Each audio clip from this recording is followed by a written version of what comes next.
Tuesday, March 17, 2026. Fourth week of Lent. St. Patrick and the Easter Flame. Patrick returned to Ireland with a single mission, to bring the light of Christ to a land still living in pagan darkness. According to ancient tradition, shortly after arriving he climbed a high hill known as Hill of Slane. From that hill he lit a fire for the Easter Vigil that could be seen for miles across the countryside. In the early church, lighting a fire at the Easter Vigil symbolized the risen Christ, the true light who conquers the darkness of sin and death. But at that time Ireland was ruled by a pagan king who had issued a strict command: no fire could be lit before the king lit his ceremonial fire to the pagan gods. Breaking that law was punishable by death. When the king learned that Patrick had lit a great fire visible across the land, he became furious and sent soldiers to extinguish it, yet the fire could not be put out. According to tradition, the soldiers who approached Patrick heard him preaching the gospel of Jesus Christ. Many were so moved that they converted on the spot. Eventually, the king himself spoke with Patrick. Instead of executing him, he was deeply impressed by Patrick's courage and faith. He allowed Patrick to continue preaching throughout the land.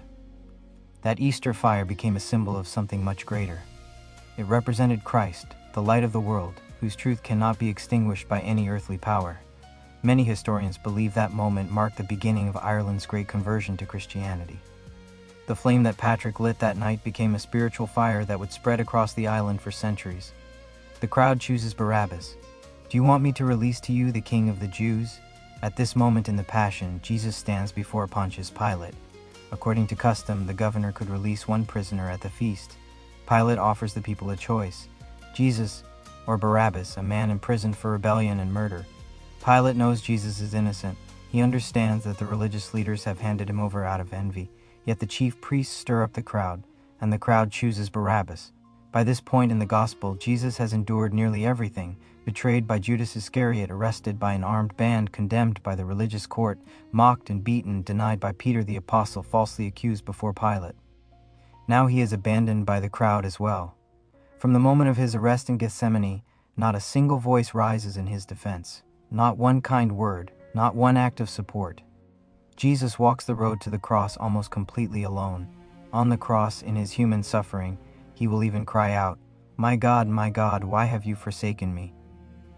Many people know that feeling: abandoned, forgotten, alone. If you know someone who feels that way, a small act of kindness can make a tremendous difference. A phone call, a visit, a word of encouragement. Christ often chooses to comfort others through us. Spend some quiet time with the Lord.